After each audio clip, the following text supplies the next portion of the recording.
L'histoire des Juifs du Yémen, un feuilleton proposé et présenté par Gérard Inger. Bonjour. Comme je vous l'ai indiqué précédemment, l'histoire des Juifs du Yémen prend une inflexion sérieuse à la fin du XIXe siècle.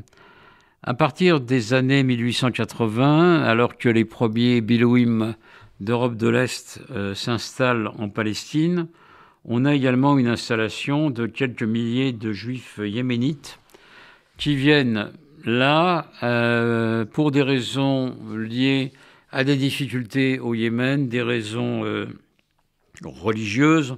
L'agressivité musulmane prend parfois des tendances violentes, des raisons économiques, période de famine et de sécheresse, ce qui fait que entre 1881 et 1910, quelques milliers de Juifs du Yémen viennent s'installer en Palestine ottomane et s'installent à Jérusalem essentiellement et pris devant le mur occidental.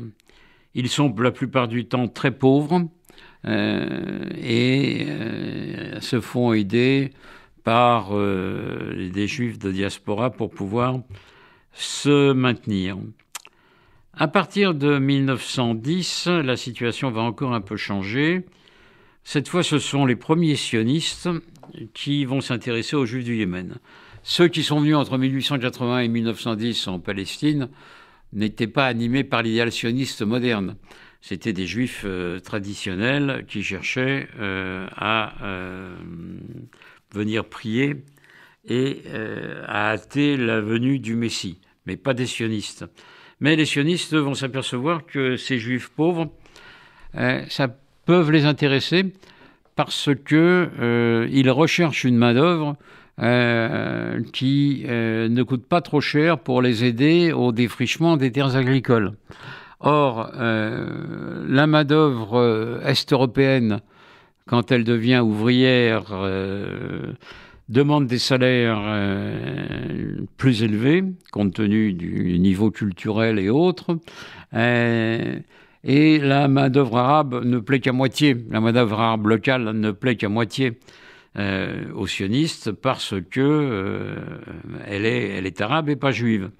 Donc, certains ont l'idée de faire venir des juifs yéménites qui seront payés au coût de la main-d'œuvre arabe, mais qui aura l'avantage d'être juive. Cette main-d'œuvre judéo-arabe, cette main-d'œuvre yéménite, coûte pas cher, et donc on va la chercher sur place au Yémen.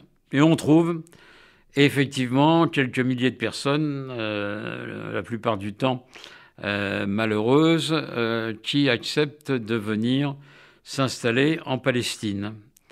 À partir de 1929, l'agence juive ouvre un bureau à Aden pour cette fois faire venir des Juifs de manière plus organisée.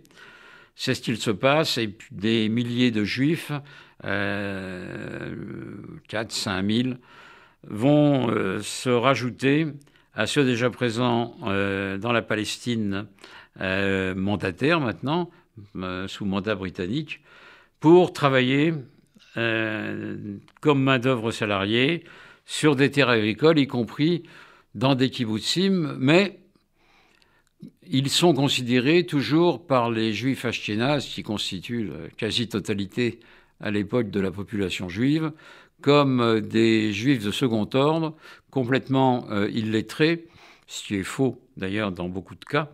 Les Juifs yéménites savent lire et écrire l'hébreu tout à fait correctement dans la plupart des cas, mais même si c'est l'hébreu ancien.